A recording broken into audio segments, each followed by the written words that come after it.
Hello and welcome to another edition of Brain Maths. On today's edition, we want to look at laws of indices. If you're given a raised to power x, this x at the top is an index, while the a is the base number. The index tells us how many times a number is multiplied. For instance, if you have a raised to power 2, this is telling us that we have multiplied a in two different places. That is a times a. If you have a times a times a, if you are going to write this one in index form, it is going to become a raised to power 3, because we have a raised to power 1, power 1, power 1. So when you add the powers together, it becomes a raised to power 3. So this indices is law that takes care of all the powers. Wherever we have power and we don't know what to do about the power on top of any base number, then we refer to law of indices, where we are told to do it in a particular way or the other. So we have several laws of indices, and that is what we shall be looking at now. The first law has to do with multiplying numbers with the same base. If you have a raised to power 3 times a raised to power 2, this is the same thing as a times a times a for this times a in two places again. But instead of writing it out like this, the first law of indices says whenever you have a raised to power m multiplied by a raised to power n, this is going to give you, the base is common. Since the base is common, we have a that is common to the two of them, then their powers will be added together, which is a raised to power m plus n. The example of this is 3 raised to power 2 times 3 raised to power 5. All we have to do whenever we have the same base having different powers, take one of the bases and then add their powers together, 2 plus 5. And that is going to give us 3 raised to power 7. Also, if you have 4 raised to power 3 times 4 raised to power 4, this is going to give you 4 raised to power 3 plus 4, which is 4 raised to power 7. Similarly, if you have 2 raised to power 2 times 2 raised to power 3, this is going to give us 2 raised to power 2 plus 3, which is 2 raised to power 5. Rule number 2 has to do with dividing numbers with same base. Assuming we are dividing a raised to power 7 divided by a raised to power 3. This can be written as a times a in 7 places divided by a times a times a.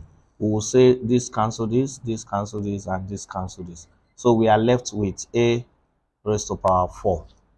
So our laws of indices says, instead of going through this stress, whenever you are given a raised to power m divided by a raised to power n, then you have a raised to power m minus n, where this division changes to what? Minus. For example, if you have a raised to power 8 divided by a raised to power 2, That is going to give you a raised to power 8 minus 2, which is a raised to power 6. Also, if you have 3 raised to power 7 divided by 3 raised to power 2, this is going to be 3 raised to power 7 minus 2, which is 3 raised to power 5. Rule number 3 has to do with zero index. How do we come about zero index?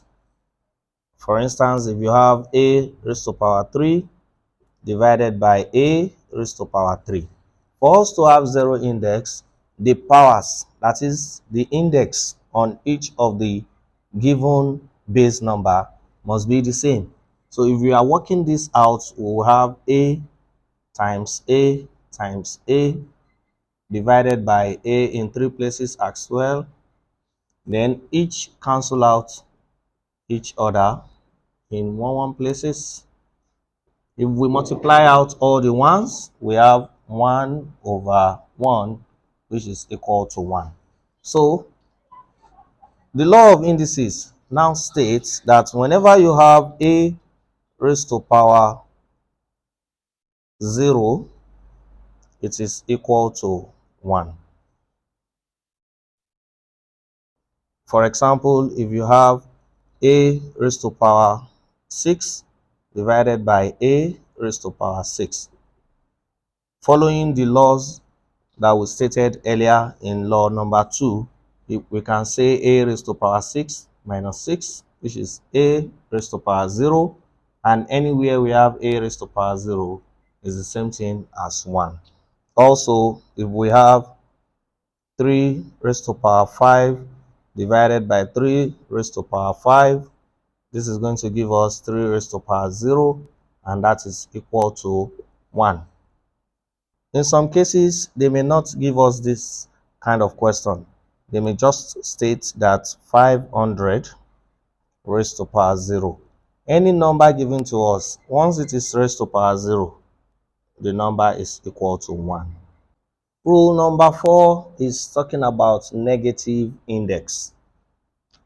If you have a raised to power 2 divided by a raised to power 7, if we are to solve this one plainly, we will have a times a divided by a times a in 7 places, and each of these will cancel out each other, leaving us with 1 over a raised to power 5 left. And if we solve this side using the previous method, we will say a raised to power 2 minus 7, which is equal to a raised to power minus 5. Bringing that down,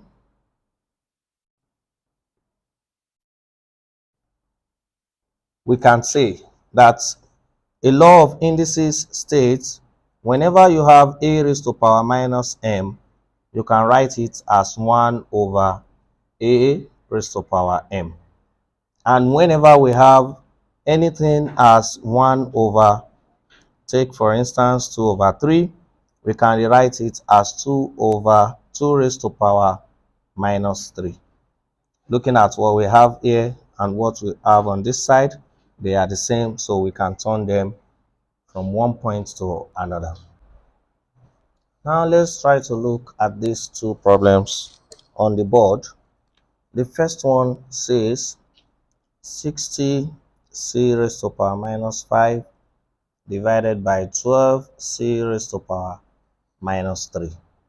Now for us to solve this problem, you will observe that this 60 and 12 are not the same, but we have c and c raised to power minus 5 and c raised to power minus 3, which are having the same base.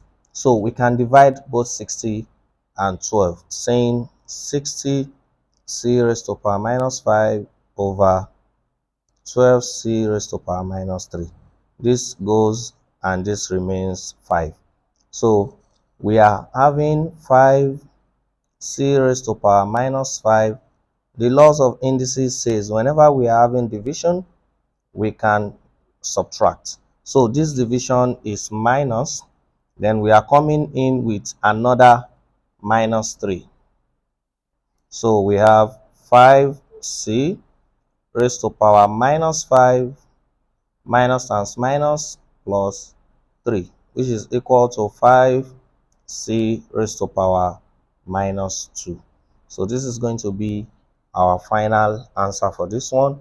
And looking at the second one, we have 9x raised to power 3 y raised to power minus 4 divided by 3x y raised to power minus 4 as well.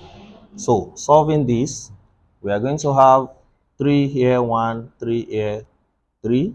So we have 3x raised to power 3. On the denominator side, we have only one x minus, the minus is coming from this division, the 1 from x, that is that. Then we have y raised to power minus 4, division again, minus another minus 4. So we have 3x raised to power 3 minus 1, 2. Then we have y. Minus times minus on this side will give us plus 4. So this becomes 3x squared y raised to power 0.